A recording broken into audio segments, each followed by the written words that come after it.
Okay, I decided to remove all the covers that can be removed, just to take a look at what's inside.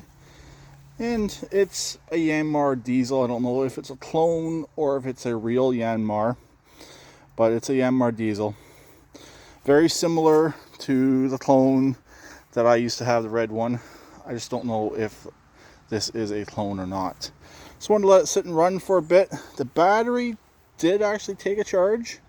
That's why the door is shut and it was running with no cables coming out. I would like to service this. I would like to change the oil at least. The oil is pretty dark in it. It is, being a diesel, it's going to be dark no matter what. But I would like to do that. I'd like to drain the sediment bowl. It does have a sediment bowl in it for moisture to collect at the bottom of the filter. The filter looks pretty good, and there's no huge amounts of debris in the filter. A little bit dirtier now since it's ran, but whenever it was sitting in the auction pictures, that was actually pretty clean. So I wouldn't mind possibly changing out that filter as well. So I gotta contact the manufacturer or service center for these. Also, I gotta get a couple plugs for it as well. The 110 plugs, they work obviously since I was running that light and my impact, but they are broken, so I would like to replace those out. Sorry about that. So I'd like to get that serviced as well on it before I do end up selling this. I don't need anything this large. We already have a 12 kW whole house automatic start generator, so this one right here was just something I wanted to buy, see if it worked, and run with it. So that's all it really was. It does smoke a little bit on initial startup, but this was sitting outside. We've had rain occasionally, so I'm thinking moisture definitely did get down into the exhaust. So that's mainly the reason why I have it sitting out this area in the yard, just so it can kind of half-ass dry out. Also, probably wouldn't be a bad idea to get an air filter for it as well.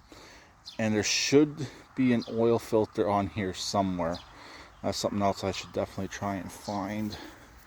But on this side of the engine, you have regulator, you got your starter. There's an oil fill right there as well. There's also one on the other side.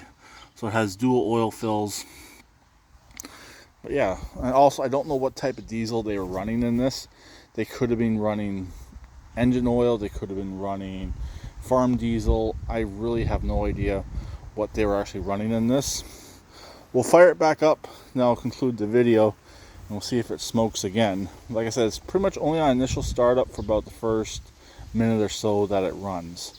It's not black smoke, it's nothing, it just seems like it's moisture. So, also the hour gauge does not work, but when I take the control panel out, I'll see if it's possibly just disconnected in the back, and possibly get lucky on that. So let's see if it fires back up. The main breaker is off. There is a glow plug in here as well, somewhere down in there. So this does have glow plug setting, but since it's warm enough out here, this doesn't need it. But my Kubota needed glow plugs whenever I started it up earlier. So this one actually starts really easy. Now, it would start up easy if the battery wasn't pooched. So yeah, that battery is most likely pooched. So I'll grab a jumper pack, we'll jump it, and we'll conclude this video. Okay, DeWalt booster pack's on. Let's see what happens.